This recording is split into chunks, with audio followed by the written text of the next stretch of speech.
Hey treasure vessels, I pray that this video finds you well and in good spirits. Today's video is all about skills. One of the organizations that I work for, I have to do interest interviews for the individuals that are coming to volunteer at the organization.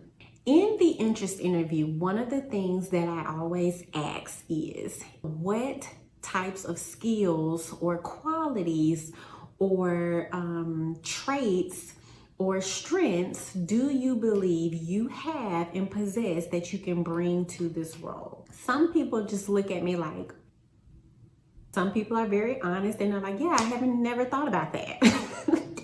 And then some they just rail off a list of the things that they're good at. Some of them, they're like, oh, I am persistent, I persevere, I am structured, I am disciplined.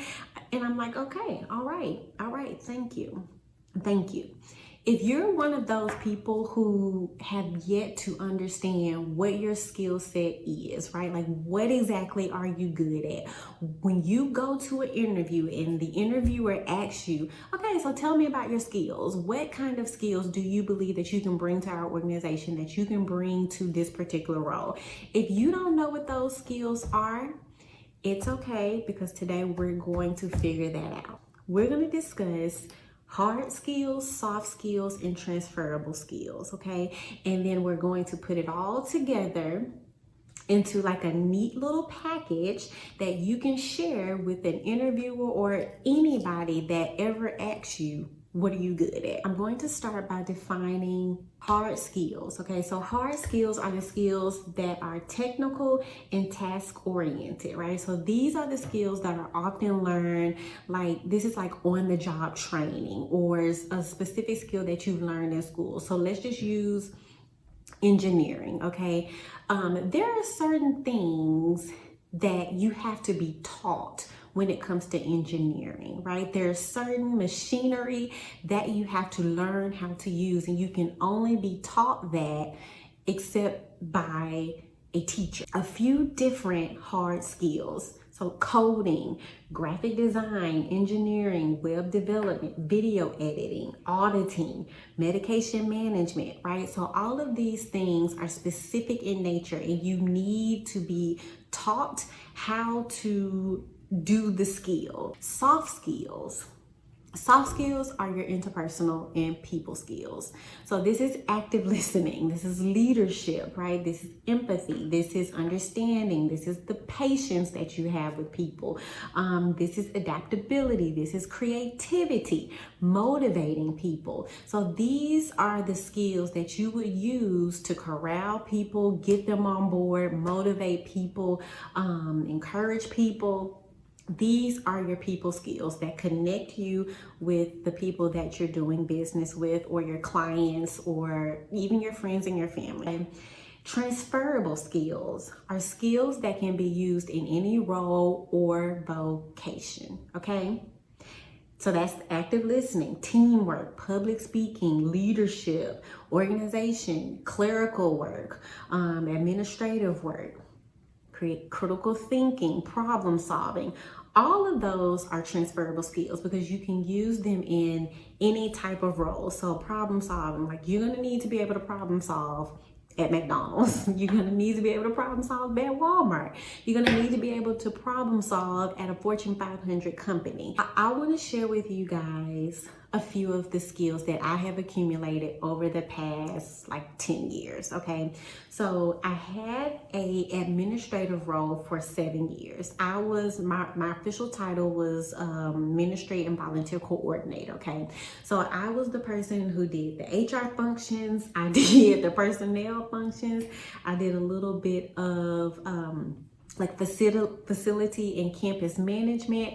I did a little bit of volunteer management. I did a little bit of spiritual development. I did a little bit of finance work. I did a little bit of social service work. So I had my hands, okay, and my feet and my eyes and my ears in like all the different aspects of this organization, which I'm super thankful for. And if you are an intern watching this, or if you're a student watching this, I would encourage you to really experience the different areas of a organization, right? Like a multifaceted organization, I would encourage you to talk to your supervisor so that way you can see the organization through multiple lenses, okay? Especially if like it's a nonprofit, because that's what the organization was for me. It was a nonprofit. And so I would encourage you to do that. My hard skills, that in that role, I was able to define and cultivate Razor's Edge right now. And remember, this is like software. These are the hard skills that you have to like go through a training to figure out how to use. So Razor's Edge, Salesforce, QuickBooks, so human resources and personnel, Google Workspace, calendar and email management, graphic design. And some of these I didn't necessarily go to school for, but a simple YouTube is like teaching, right? So if you're watching someone on YouTube teach you how to do something, that is considered still a hard skill. Vendor management, clerical, and record keeping. Okay, so those were a few of the hard skills that I kind of had to develop in order to be good at the job and the role that I was in. Soft skills: time management, public speaking, organization, communication, coordinating, motivating, leading, supervising, delegating, problem solving, big picture thinking, creativity, guiding, and mentoring. Okay, so all of these soft skills were my interpersonal skills. So these were the skills that I used heavily in working with the staff, working with the teams, working with the residents that were in the program. Those were the skills that I heavily linked into. And then transferable skills. So a few of my transferable skills: public speaking, organization, motivating, leading, problem solving, multitasking, communicating, relationship building, active listening, project management, event planning, and then time management. Okay, so those are my hard skills, soft skills, and transferable skills. If you've made it to this point in the video, if you go to the description, there will be a link for you to download a PDF of pretty much everything that we are talking about in this video. And it's a worksheet. I think it might be page 3. I think it may be page 3, where you can write in your hard skills, your soft skills, and your transferable skills. Okay, once you have all of that down, come back, press play, and then we'll move on. Okay. Look, I'm saying okay like y'all done went, and because some of you may have done it. If you did, congratulations. Thank you so much for making that commitment to you and developing and figuring what your skill sets are. If you didn't, thank you for staying with us. Okay, so now that you have identified those skills, okay, now we're going to work through page 4 of the PDF and all of those skills and package them in a nice way to be able to share our skill when asked. Okay, so 1 is identify the skill, 2 is to provide context, 3 is explain how you use the skill, 4, highlight the achievement, 5, discuss the impact, and then 6, relate to the role. So if you're in a interview, then you will relate that skill to the particular role that you're applying for. I will use myself as an example. Identify the skill. Begin by identifying the specific skill you want to showcase. Okay, so I want to showcase my organization skills. So that's what we're highlighting. So moving on to number 2, providing context. Share a brief overview of the context or situation where you applied this skill. So at the organization that I worked in, I did administrative functions. And so I saw a need for all of the forms to be streamlined and how the staff was getting the forms to be streamlined. And so that was a part of me organizing the forms. So that's just like a brief overview of what I did. I organize the forms. Explain how you use the skill. This is step 3. Explain how you applied this skill to achieve results. Provide details and examples of your actions and decisions. Okay, so What did I do? Okay. First, I had to identify the problem. So the problem was receipts were being turned in late. Another issue, another issue was the receipts were being put on multiple different forms, okay, which ensued like certain receipts being lost because we didn't know like what form to use, staff members being confused about where the forms were, and then also using so much paper to complete the forms. Okay, so those were just a few issues and challenges that were coming up as I was trying to figure out how to streamline this process of the staff turning in receipts for purchases that they made. Okay. Now, so that's just kind of like a detail of the need or the concern or the issue, okay? My solution was to have like a restricted access that only the staff could access on the website. So the staff had to have a special login with the password to access all of the forms. I went to each location that we had, like each actual building that had a computer, and found all of the forms that these individuals were using, that the staff were using, downloaded them to a little jump drive, went back to my desk and started to organize them, figuring out, okay, how can I make this make sense? So two things happened. I had to recreate a form. I had to recreate many forms so that they were all cohesive. They all looked nice, right? So you could easily identify what each form was, but then also creating the like restricted access, staff access portal on the website. So those were two things that I kind of had to do a lot of research about before I tackled the project itself.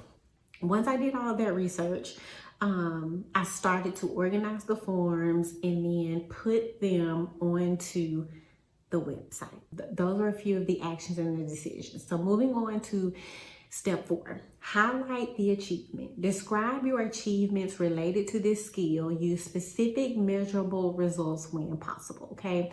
One thing that I wish I had done a lot better about over the course of those 7 years that I was at that organization was measuring my progress, right? So when I completed a project, attaching quantifiable, specific measurable results to that specific project, so that way I could say, okay, we started with 50 and then we ended up with 250, right?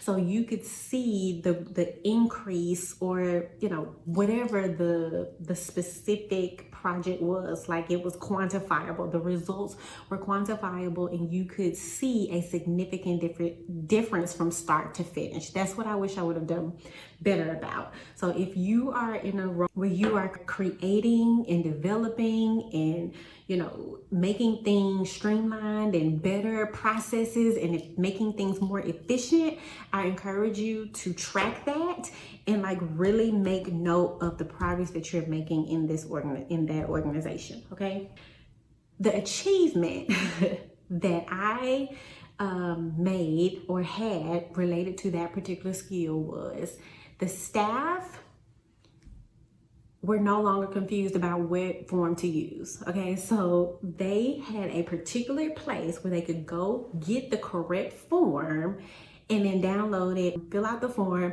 turn it in. So it's a smooth process, right? So there's no, oh, let me go find a physical copy. We've got 50 printed out in this in this file cabinet, and we got some over here in a folder, then they got some and theirs look different from ours. There was no more confusion, right? Everybody had the same form, and so any other form that didn't look like this form needed to be deleted. So when it came across my desk, I'm like, go find the new form and fill out the new form. Okay, so that was one of the achievements. Another achievement was deadlines, right? So because I was able to easily read the form, I met my deadlines. They were meeting their deadlines, right? So then another achievement, which ties into a little bit of the impact. So the impact is share the positive impact of your actions and how they contributed to the organization or the team. So that highlight the achievement and discuss the impact sometimes will overlap. So that third achievement that kind of tips over into impact was we were saving paper, right? So one of the forms, you can only put 2 receipts on the form.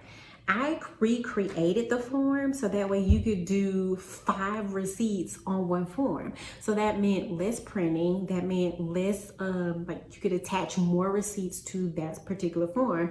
And the way that I laid out the format of the form made it easy to read. So the person, so myself entering the information, but then our finance manager, we're able to just glance at it and say, okay, this is filled out properly, instead of having to flip through so many different pages to make sure we've got and captured the information that we need. That's highlighting the achievement and then the impact. We move on to number 6, which is relate to the role.